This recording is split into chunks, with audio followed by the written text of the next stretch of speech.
दोस्तों आज हम बात करने जा रहे हैं उस धातु की जिसने दुनिया को बनाया भी और कई साम्राज्यों को मिटाया भी, और वो है गोल्ड। दुनिया की अर्थव्यवस्था जब भी डगमगाती है, जब भी बाजारों में डर फैलता है, जब भी बड़े देश की नीतियों पर सवाल खड़े होते हैं, एक धातु हमेशा से चमक उठती है और वो है सोना। लेकिन पिछले कुछ महीनों में गोल्ड एक अजीब मोड़ पर है, ना ऊपर जा रहा है ना नीचे उतर रहा है, बस एक ही लेवल पर अटका हुआ है। और ये हर किसी का सवाल है, गोल्ड आगे बढ़ेगा या गिर जाएगा। आज इस पूरी वीडियो में हम कारण समझेंगे, लेकिन पहले आप चैनल को सब्सक्राइब करो और इस वीडियो को लाइक करो। दुनिया में गोल्ड की कीमतें कहाँ जाएगी, इसका सबसे बड़ा संकेत है फेडरल रिजर्व का इंटरेस्ट रेट। अमेरिका की फेडरल रिजर्व दुनिया के सबसे ताकतवर वित्तीय संस्थाओं में से एक है।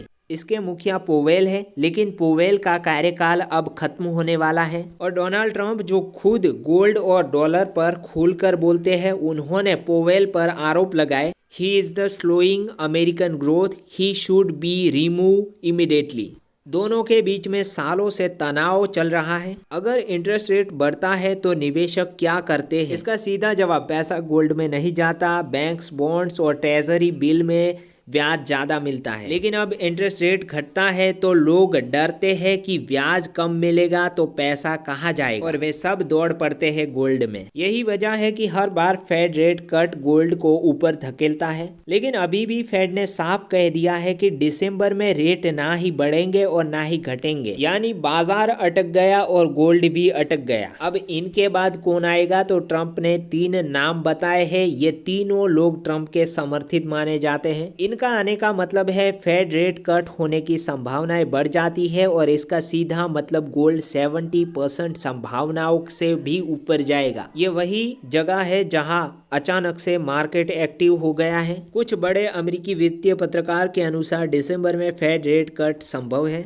बस इसी एक बयान के बाद गोल्ड की मांगें बहुत तेजी से बढ़ी। जब डॉलर मजबूत होता है तो गोल्ड लगभग हमेशा दब जाता है, क्योंकि इंटरनेशनल ट्रेड डॉलर में होता है, टैरिफ भी बढ़ता है, कर बढ़ता है, इंपोर्ट्स की मांगे हो तो डॉलर की मांग बढ़ती है। जब डॉलर स्ट्रॉन्ग बनता है, गोल्ड ऑटोमेटिकली वीक हो जाता है। लेकिन जैसे ही डॉलर कमजोर पड़ता है, गोल्ड फिर उथलता है, और ये दोनों एक दूसरे के बिल्कुल उलट काम करते हैं। दुनिया में 2 चीजें गोल्ड को तेजी से ऊपर ले जाती है, युद्ध और प्राकृतिक आपदाएं। रूस, यूक्रेन, इजराइल, हमास, ताइवान की स्थिति, मध्य पूर्व में तनाव। इनमें से किसी भी क्षेत्र में तनाव बढ़ता है तो गोल्ड में पैसे दौड़ते हुए आते हैं, क्योंकि दुनिया डरती है और डर का पहला ठिकाना गोल्ड ही होता है। जब स्टॉक मार्केट ओवर वैल्यू लगता है, जब लोग सोचते हैं कि अब गिरावट आने वाली है, तब स्मार्टेस्ट मनी चुपचाप गोल्ड में शिफ्ट हो जाती है। और यही कारण है कि पिछले महीनों में सिल्वर और गोल्ड में दोनों कभी भी अचानक तेज और कभी भी अचानक शांत दिखते हैं। मार्केट का मूड गोल्ड पर सीधा असर डालता है। तो अब बात करते हैं कि क्या गोल्ड की कीमतें कम हो सकती है। इसका जवाब हाँ है, क्योंकि संभावना है 30% कम हो सकती है।